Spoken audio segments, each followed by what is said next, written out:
Bonjour à tous, bienvenue sur la chaîne de Plancton Curieux. Donc comme tous les jours, on va se faire une revue d'actu et des conditions de marché. On a des choses intéressantes à dire. Il se passe vraiment des choses cette semaine, donc c'est cool. Avant ça, je vous dis juste à nouveau merci. Hier, je vous annonçais dans la vidéo que ça y est, j'avais atteint les 1000 abonnés. C'était pas spécialement un objectif, mais j'en suis très content et du coup, je vous le partage, même si vous pouvez le voir par vous-même. Et vous êtes plusieurs à m'avoir répondu, à me féliciter, à être enthousiaste pour moi. Donc c'est vraiment cool. Donc à nouveau, je vous remercie. Vous qui êtes là et qui commentez, ça fait plaisir. J'ai eu des beaux messages aussi qui font chaud au cœur. Donc merci à Thomas. Merci à Anto. Je serai toujours là pour les 1 million d'abonnés. Il n'y a aucun souci. Alors si, évidemment, le marché crypto le permet, hein, parce que honnêtement, des youtubeurs à 1 million d'abonnés, je crois qu'en France, il y en a aucun dans le monde crypto. Mais pour moi, ça changerait rien, franchement. En fait, je faisais déjà des vidéos de ce genre-là. Enfin, le but, c'était d'expliquer, de comprendre et de partager mon point de vue. Je faisais ça quand j'avais 0 abonnés, quand j'en avais 10. Quand j'en avais 100, c'était à peu près la même idée. À 1000, on est toujours à la même chose. Et je pense que quand j'en aurai 10 000, 100 000 ou 1 million, je sais pas jusqu'où ça ira. Et honnêtement, c'est pas ça la priorité. La ligne directrice, c'est la même, hein. Le but, c'est juste de comprendre un peu ce qui se passe, que ce soit en termes d'actualité ou en termes de projet, et de vous partager mon point de vue là-dessus de la façon la plus transparente possible. Voilà. Après, vous en faites ce que vous voulez.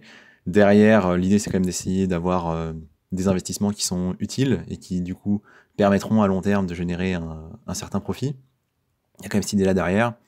Mais voilà, enfin, moi, mon positionnement, c'est essentiellement, je vous partage de façon transparente mes réflexions sur les recherches que je fais. Donc, a priori, ouais, je me souviendrai de vous, il n'y a pas de souci. De toute façon, voilà, vous passez dans la vidéo du 2 juin 2023, donc à tout moment, on pourra se rappeler de vous. Merci, du coup, ça fait vraiment plaisir. Et du coup, on va commencer la vidéo. On commence par, du coup, l'accord hein, sur la dette américaine, le plafond de la dette américaine qui a été adopté. Bon, c'était pas une grande surprise, ce qui du coup entraîne vraisemblablement la petite hausse de marché qu'on a ici. Sûrement une petite réaction du coup. Bon, c'est pas non plus la folie, hein. Bitcoin est juste à 27 109. Voilà, on a des altcoins qui ont un peu plus performé, notamment PLS et PLSX, que je n'ai toujours pas étudié et que je dois faire, qui ont pris, vous le voyez ici, 20-24%. On a XDC qui corrige, ça c'est intéressant parce que je vous ai dit que je faisais la vidéo, j'ai travaillé sur le projet hier, ce sera bientôt fini, donc vraisemblablement je sors la vidéo en fin de journée. Il me reste quelques études à faire sur la tokenomique et je vous partagerai ça. Donc lui, il a bien pump en fait le 31, donc avant-hier. Et là, là ça corrige, hein, ce qui est tout à fait cohérent, pas de souci avec ça. Je suis un peu déçu, c'est que Filecoin il a déjà bien pump, enfin bien pump, j'exagère, hein, c'est 10%. Mais ouais, à 4,5 c'était un bon prix. Je vous avais dit que je le surveillais depuis un moment et au final, j'aurais peut-être dû rentrer. Après, c'est peut-être un feu de paille, c'est-à-dire qu'il n'est pas du tout exclu que tout ça se calme un peu dans le week-end et que ça rebaisse à nouveau. Franchement, pour le moment, je sais pas trop. Bon, l'accord est adopté. L'information qui était importante, vous l'avez ici, hein, c'est que jusqu'à 2025, en fait, il n'y a pas de limite. Voilà. On suspend le plafond limitant de l'endettement américain jusqu'en 2025. C'est-à-dire que pendant tout 2024, ils vont faire ce qu'ils veulent. Ok. En termes de création monétaire, ils font ce qu'ils veulent. Bon, il y aura peut-être des limites, je sais pas, il y aura peut-être des restrictions.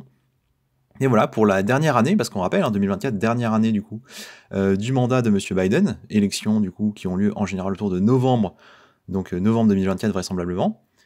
Et écoutez, est-ce que ça irait pas dans le sens d'un potentiel bull run qui devrait avoir lieu avec le halving? Parce que là, on a quand même 3 éléments, hein, ça me vient comme ça, 3 éléments très forts pour 2024. On aura du coup cette liquidité liée au plafond de la dette américaine, hein, qui va être du coup complètement ouverte. On a le halving mi-2024 et on a l'élection américaine fin 2024. Vraisemblablement, se préparer est une bonne idée. On en reparlera bien sûr, mais voilà, il me semble que c'est pas idiot d'en parler. Donc ça, c'est la bonne nouvelle. Maintenant, on va parler des nouvelles un peu moins réjouissantes, mais bon, qui sont de plus court terme. On a des petits soucis sur Gate.io a priori. Donc l'article titre Gate.io nie les problèmes de liquidité après la disparition du PDG de Multichain. Donc Gate.io, c'est quand même un des échangeurs principaux dont on entend parler. Il est quand même dans le top 10 en général, top 10, top 12 des échangeurs. Et il est quand même pas mal utilisé parce qu'il liste beaucoup de cryptos qui sont jeunes, qui sont récentes. Donc en gros, ce qu'ils nous disent, c'est que globalement, ils ont démenti des rumeurs d'illiquidité, donc ça date d'il y a 1 jour et demi, quant à leur lien avec Multichain. Donc c'est-à-dire qu'il y a eu des gros comptes qui ont fait différents transferts entre Multichain, dont on va parler juste après, qui est un bridge, et Gate.io. Donc apparemment, Gate.io permet d'avoir des services via Multichain. Ces derniers ont un souci, on va aller creuser ça un peu. Et moi, ça fait un moment que j'entends en fait des rumeurs sur Gate.io, je dirais depuis à peu près le début de la semaine. Donc je vous partage l'info.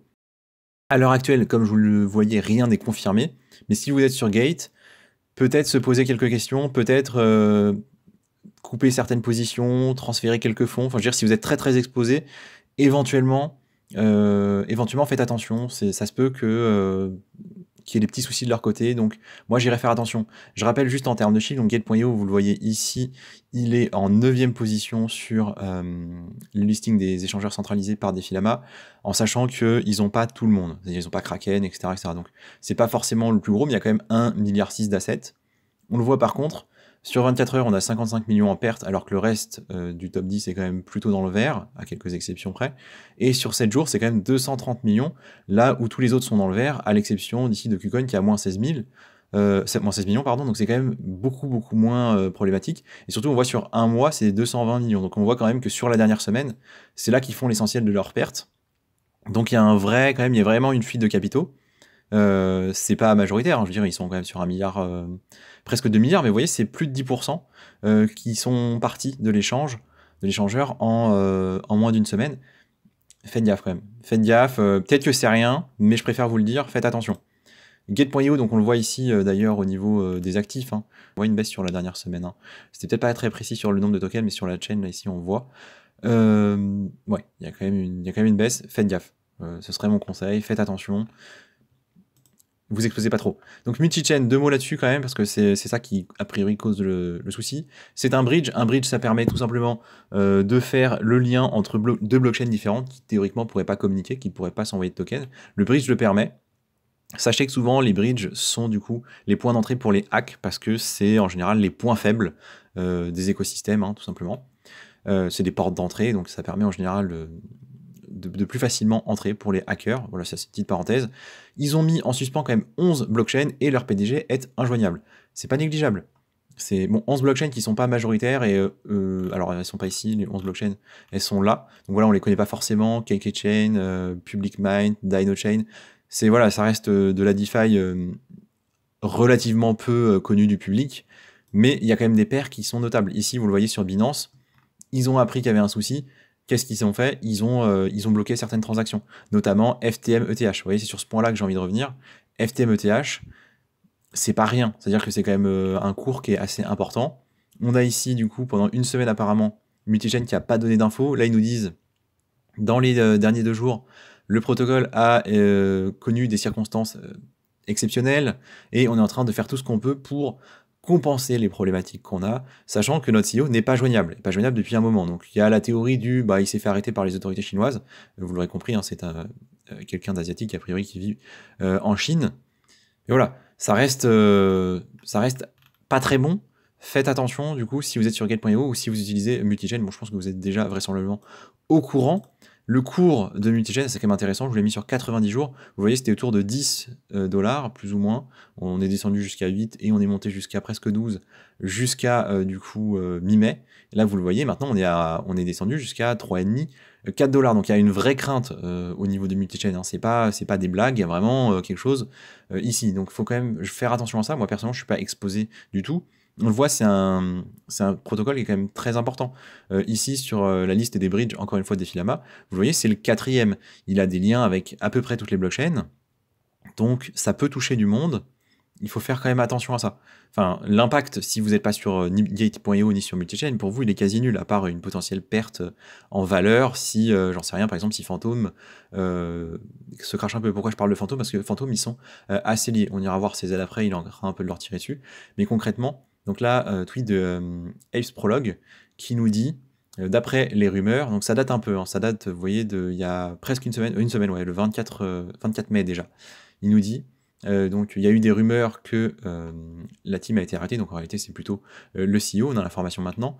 Il nous dit, in first place, 35% en fait de la TVL de Phantom est bloquée sur Multichain. C'est énorme, 35% de la TVL. On parle quand même de du coup plus d'un tiers. C'est pas du tout négligeable, donc il y a un gros lien avec Phantom. C'est dommage parce que moi j'aime beaucoup Phantom, et je pense que Phantom a un gros potentiel, mais là il pourrait peut-être en souffrir un petit peu. Pour le moment, ça a l'air d'aller. Phantom, pour le moment, bon, il a un peu perdu, voilà, on le voit hein, depuis ici le 29 mai, c'est pas franchement dramatique. Donc pour le moment, j'ai l'impression qu'il s'en sort bien.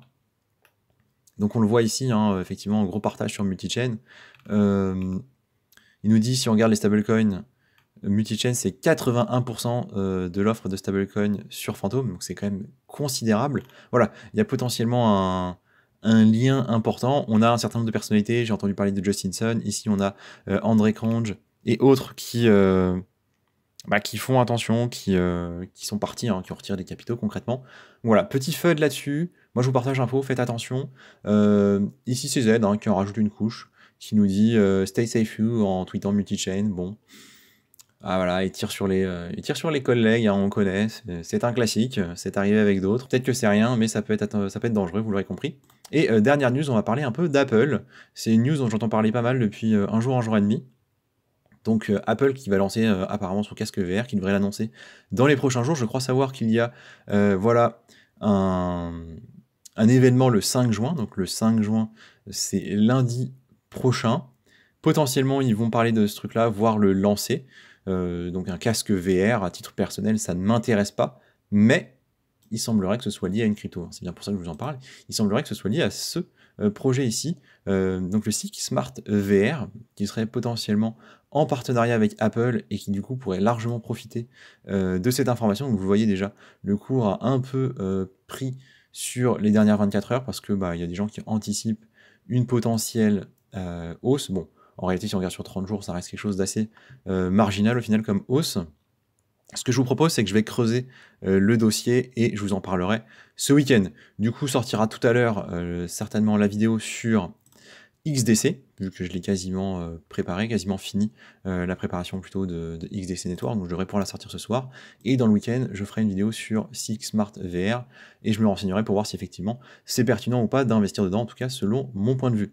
On a fait le tour des infos, merci de m'avoir écouté, merci encore pour votre soutien et écoutez, je vous souhaite une très bonne journée.